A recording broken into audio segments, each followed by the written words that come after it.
take another for you, Jerry. Yeah, I'll see you later, Don. This time we go to Denver, Colorado. We have Joanne, who is listening to KPKE. Hi, Joanne. Hey, Jerry. Hello. Great to talk to you. You my too. question is, I read the Dead book and by Hank Harrison, and it's a very opinionated book, and I was just wondering what you thought of it in general, and if you agree with a lot of what Mr. Harrison had to say. Well, the Grateful Dead collectively is really against that book. We all are. In fact, he's got 2 books out on us, and they're both full of the most amazing inaccuracies. And I mean, outright lies, really. And it's just, it's maddening to have somebody to have somebody reporting on your life and being wrong about it. You know what I mean?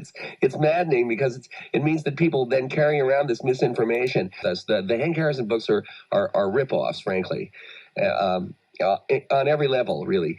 And we disapprove of them. Great. You know, so don't believe any of that stuff. You know, wait for McNally's book to come out. Tomorrow, we need to go into the Capitol. Into the Capitol. What? No! Peacefully. Fed. Tomorrow, I don't even like to say it because I'll be arrested. Well, let's not say it. We need to go. I'll say it. All right. We need to go in. Shut the fuck up, Boomer. To the Capitol. Face Fed posting? All right. We need to go into the Capitol. I didn't see that coming. Okay. President is done speaking. We are going to the Capitol, where our problems are. It's that direction. Please spread the word. All right. Noted. But one more thing. Yeah, so can we go up there? No? When we go in, Are we going to get arrested if we go up there? you don't need to get Can you shot. arrest us all?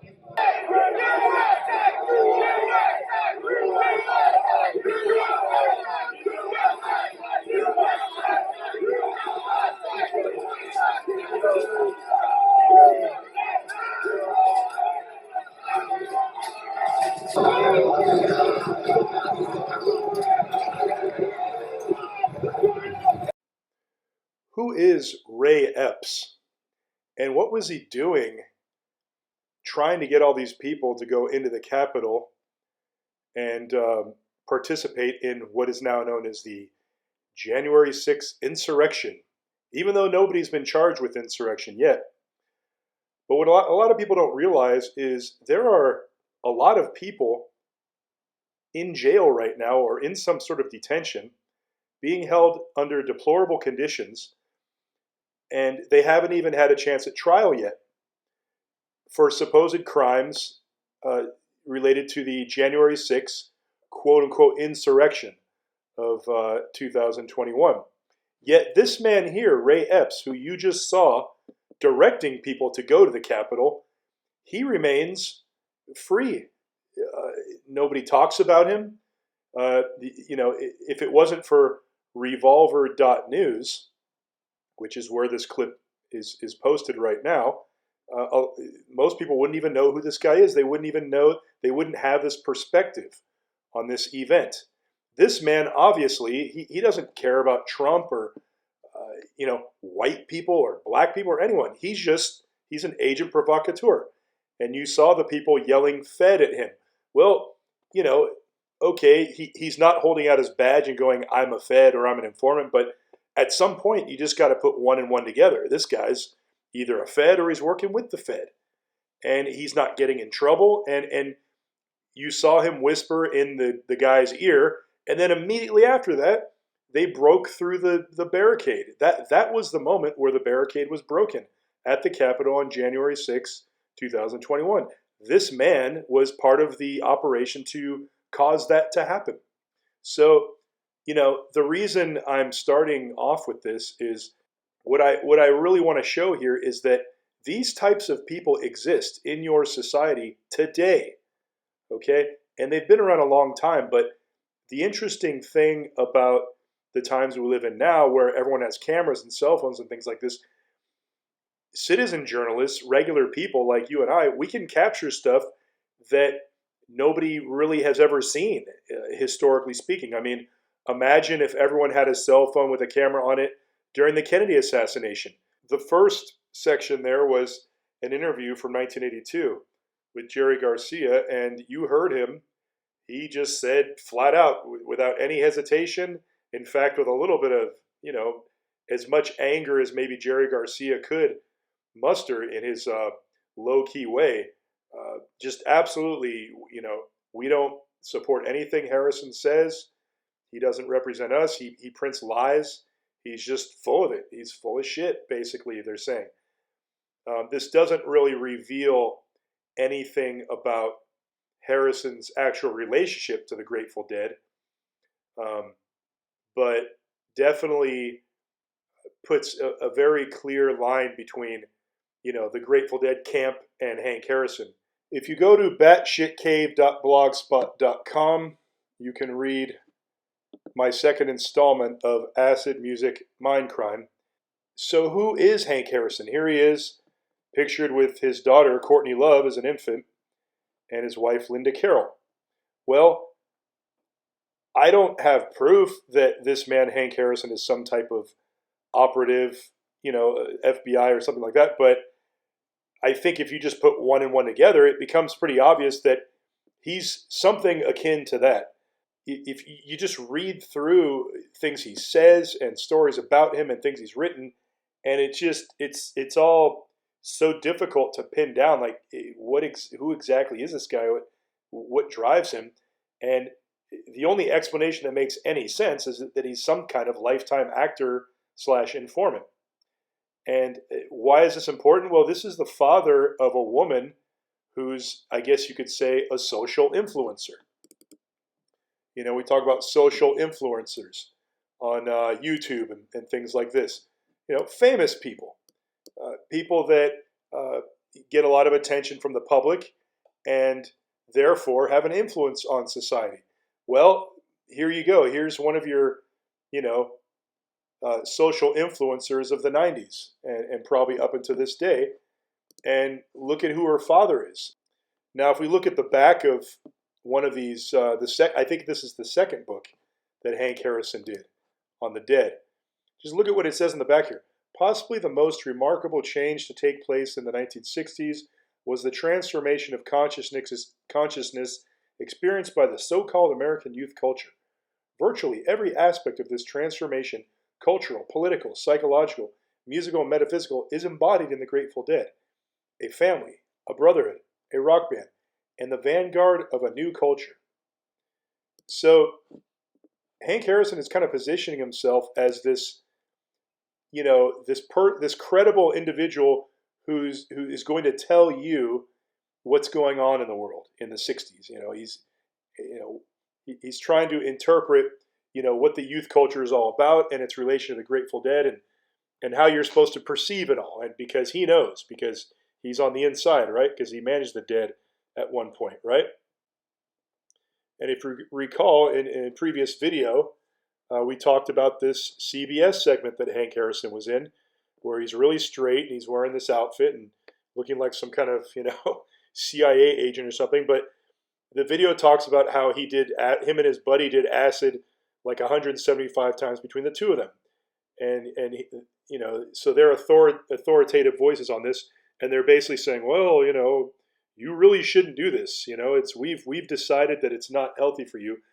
But then they go on to tell you, what the typical acid head youth is looking for and what they're not looking for. And they're just, they're trying to interpret reality for you and basically dictate what your reality is. They're trying to control the narrative around the whole hippie movement. So while Harrison, may have been deeply involved in that scene on one level, he probably was involved in other levels as well that we'll never know. We know a lot about Courtney Love. There's a lot of information about Courtney Love out there. So why do we need to know anything else? Why do I need to do a blog on Courtney Love? Well, first of all, I'm not a fan of Courtney Love, okay? I don't like her music, but I'm not here to bash her. Actually, I think by the end of this, you'll see that this is actually the opposite of that. I think that because her life is so copiously documented, this is an opportunity to sort of sort it out and get to the root of it and try and discern a real story in the middle of it that's an important story for I think, fans of music to know about.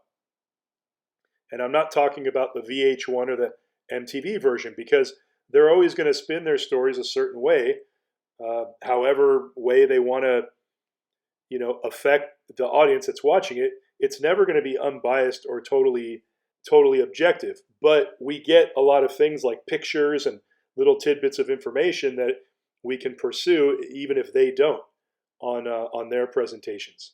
So the way that I decided to make sense of the whole mess of the Courtney Love story was to simply try and put things in a timeline and see what comes out of that. And I think what comes out of that is pretty fascinating myself. So again, this is Hank Harrison, Linda Carroll, and Courtney Love, and this would have been in 1964. That was the year Courtney Love was born. And in this blog here, I have a lot of quotes from different sources. So rather than, just put these little notes and numbers everywhere, I just put all the quotes in italics. So everything in italics here is a quote from a source, and all the sources are listed at the end of the page. This is the crookedest street in San Francisco, and it's supposedly the most crookedest street in the world. It's one of the great tourist attractions of San Francisco, Lombard Street, which is one way going down. And I guess Linda Carroll, Courtney Love's mother, has this book that she wrote a while back that talks about Courtney Love a lot, but she also talks about her roots in the 60s San Francisco psychedelic scene, where she met Hank Harrison, Courtney Love's father.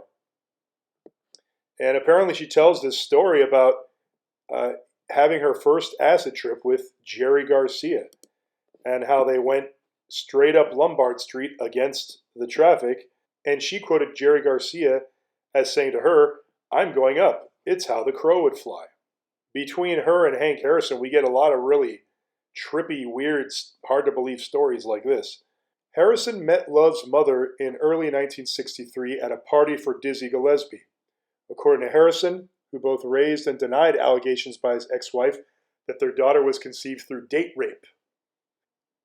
In Linda Carroll's book, apparently she wrote that Courtney was conceived when an intense and interesting guy she met at a party named Hank Harrison threatened to commit suicide if the 18-year-old Carroll refused to have sex with him.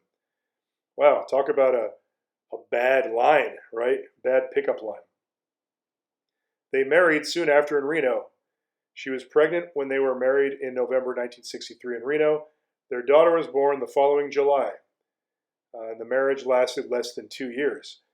All right, so married in 1964 and divorced in less than 2 years. So I guess that would have been around 1965, right? He, Hank, gave me acid. I don't remember, I'm pretty sure. My father's just out and out nuts.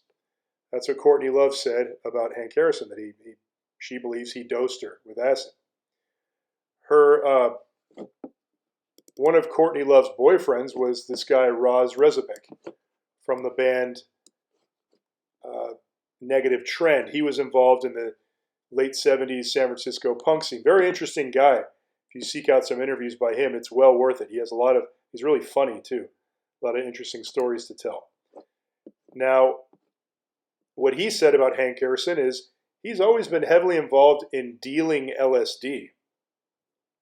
All right, so, Hank Harrison talks about this quote-unquote LSD rescue program that he had. And, I don't want to go too into this because we talked about this already in the previous blog, but, his job was to rescue people ODing on acid.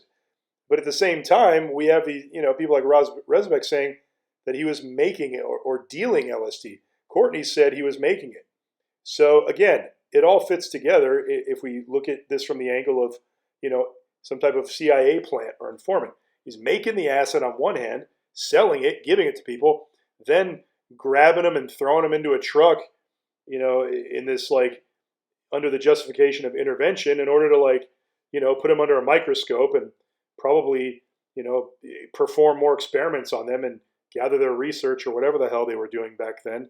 In Love's first year, Harrison became increasingly violent and emotionally unstable, according to the book. and the couple divorced around Love's first birthday. She depicts Love as a toddler watching unmoved as her puppy tumbles down a flight of stairs.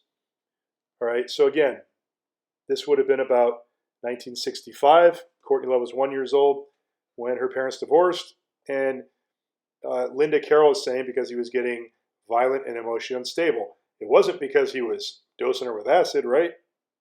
And she talks about Courtney's early, I guess she starts painting a picture of how Courtney was mentally unstable from a very early age. This is a narrative that Hank Harrison actually kind of backs up. He talks about how Courtney Love is sociopathic in his interviews, and he even says that she got it from him. Hank also said that Courtney has a photographic memory and that she also got that from him. So again, Hank is just, everything's like a laboratory experiment with him. You know, he never quite talks like a normal person. He always sounds like someone who's analyzing the environment and taking notes, you know, for who and why and who's paying him to do it. Sociopathy refers to a pattern of antisocial behaviors and attitudes, including manipulation, deceit, aggression, and a lack of empathy for others. That's from Psychology Today. So after Linda Carroll and Hank Harrison divorced, she went and got with a guy named Frank Rodriguez. And here he is here. This is Frank Rodriguez. According to divorce papers filed in San Francisco Superior Court, Carroll claimed her ex-husband had threatened to abduct the infant Courtney and take her to another country. Hank denied the allegations, but Linda won the case. By that time, she'd married Frank Rodriguez, who legally adopted Courtney.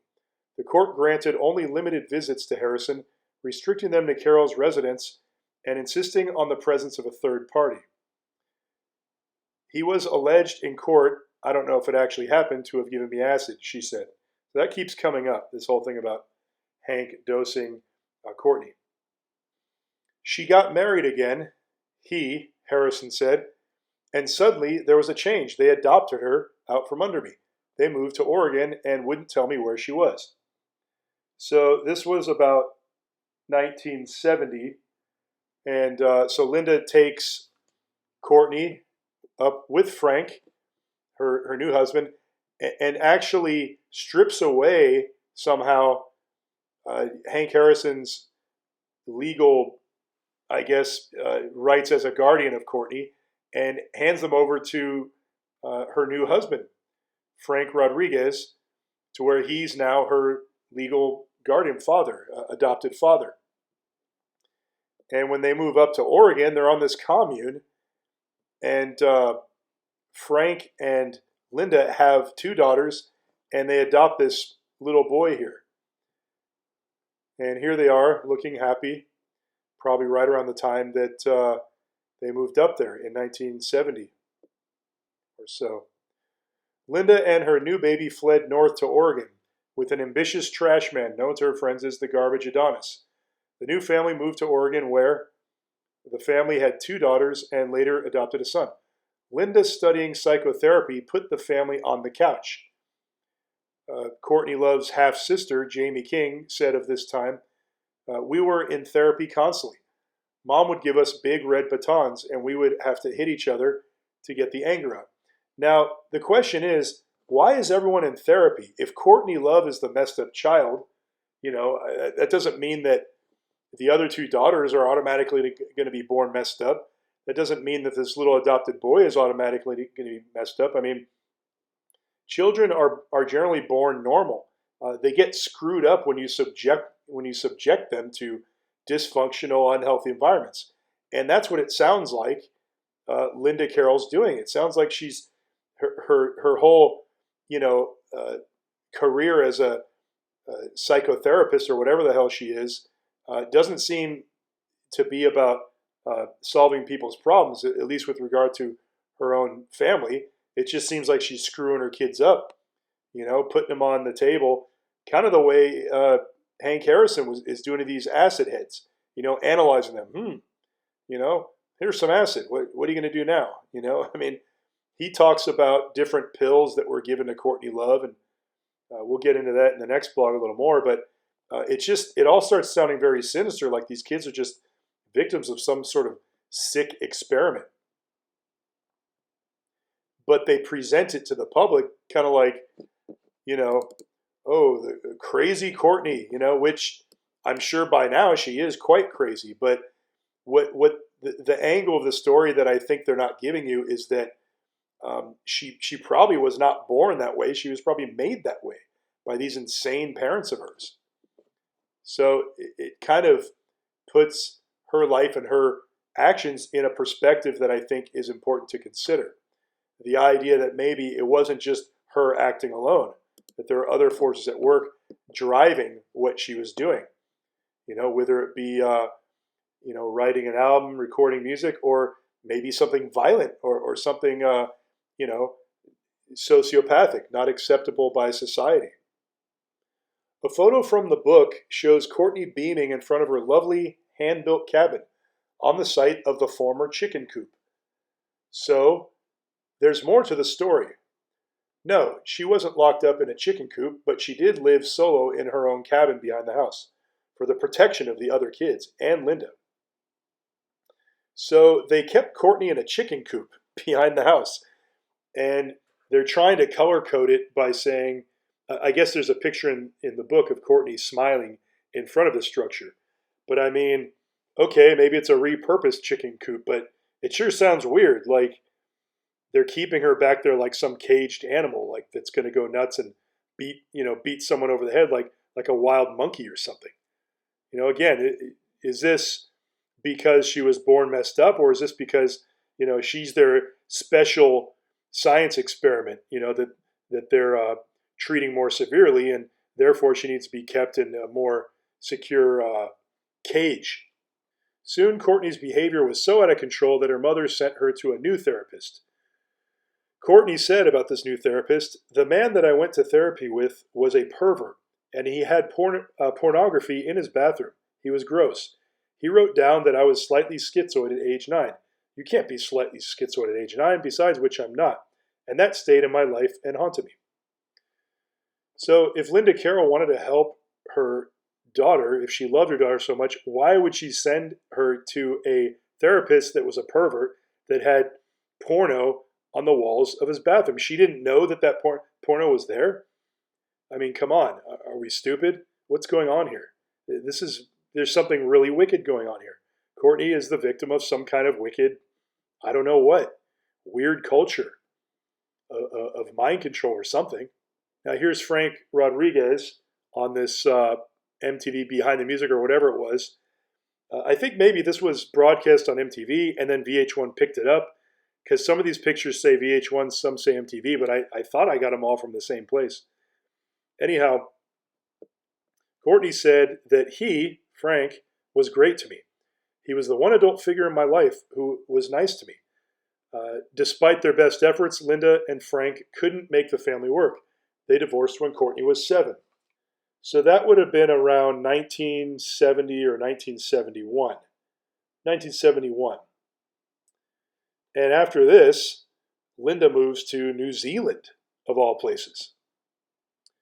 It's been a messy life, funded by the Reese's bequest. Not millions, but enough cash so that Linda could answer a 1973 ad in the Whole Earth catalog and schlep her proliferating brood to a total loss sheep farm in New Zealand.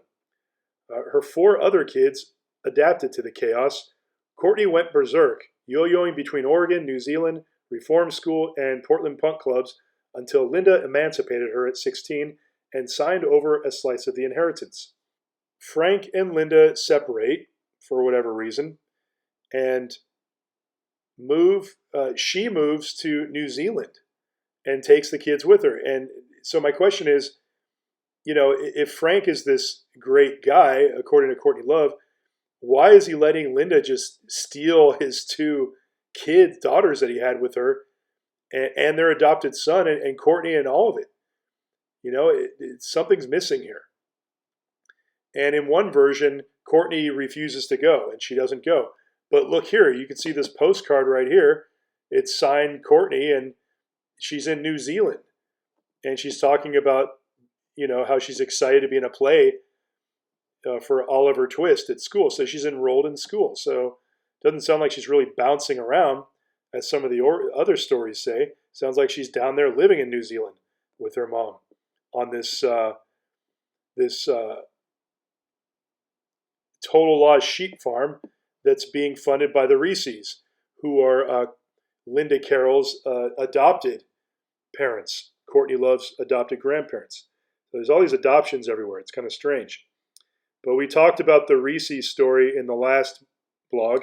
But just to sort of recap, according to Hank Harrison, the Reese's were rich. They had a company called Reese and Ferrari or something like that. They made eyeglasses for World War II soldiers, and then that turned into some sort of business in San Francisco where they made millions of dollars and left a bunch of money to Courtney in order to not pay taxes on it or something like that. So this article here is making a reference to that money from the Reese's sort of funding Linda Carroll's move to New Zealand. So who knows what the truth is here, but the theme I get is that there's funding coming from somewhere, and it's not necessarily legal. And it's paying for this stuff, for Courtney's, the experiment of Courtney or whatever it is.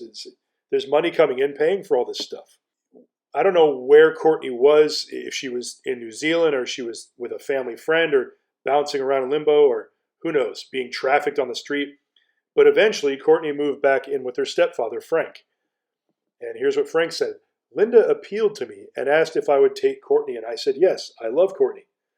Courtney adjusted to her new life well, immersing herself in art and acting classes. For the first time, she began to dabble in music. And then I guess Courtney wrote this song called Shady Lake. We're going to go down to Shady Lake where we're going to make sweet, sweet love.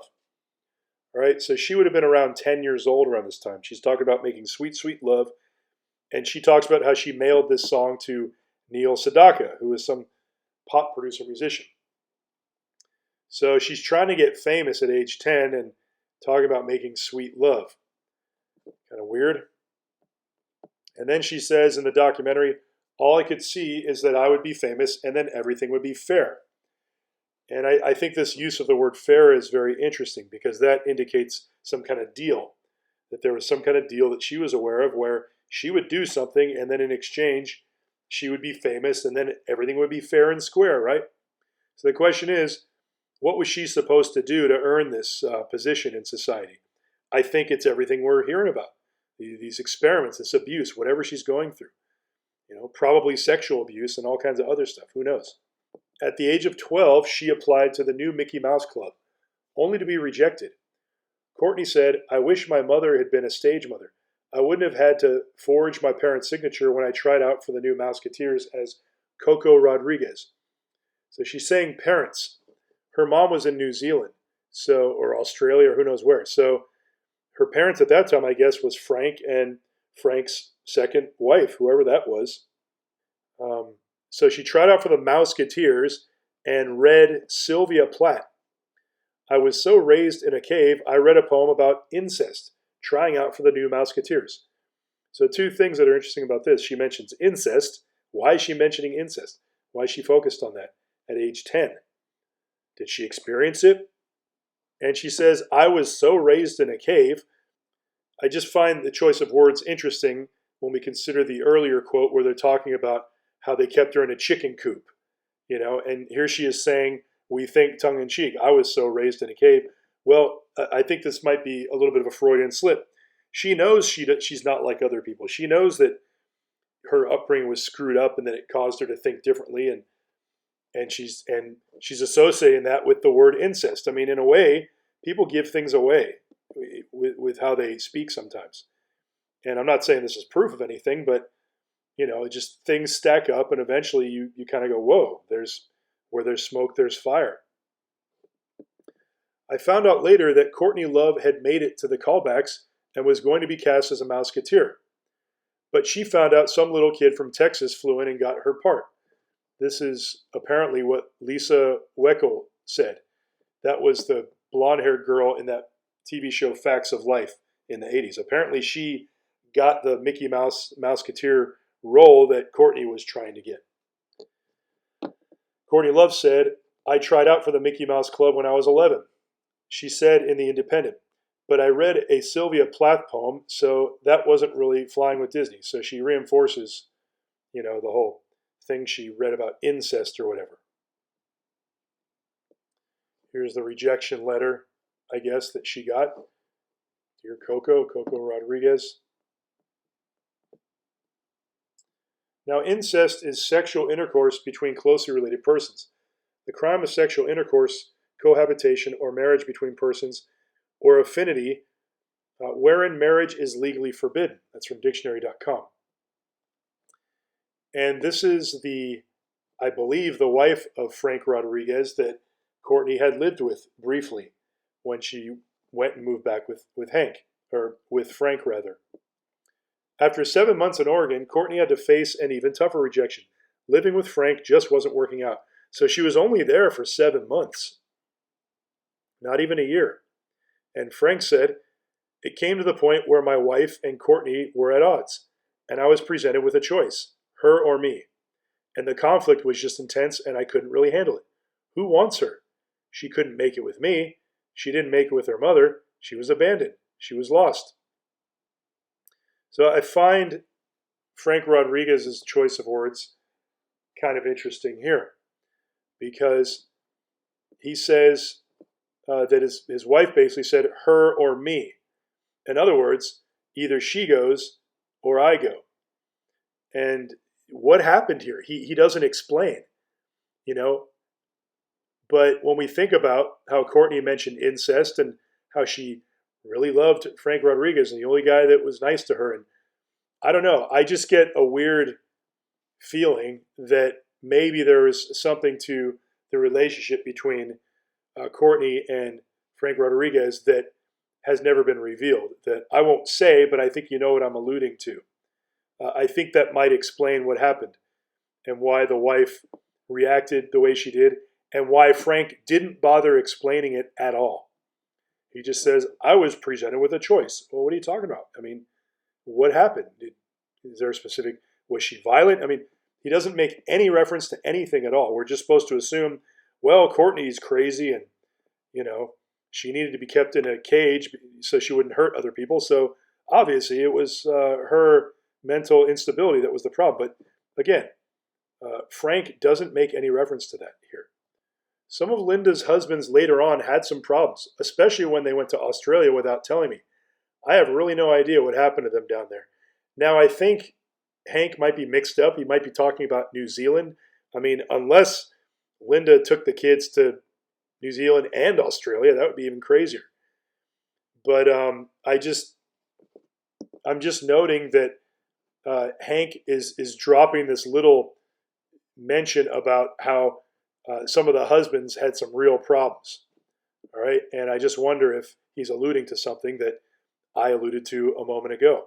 So after Courtney was rejected by Frank Rodriguez, she just sort of gets absorbed into the world, and we don't really know what happens to her until Hank Harrison sort of comes back into her life, and he tells the story about how he was in line in the Haight getting ice cream or something, and some woman comes up to him. He says she recognized him from being in the Grateful Dead scene and goes, hey, are you Hank Harrison?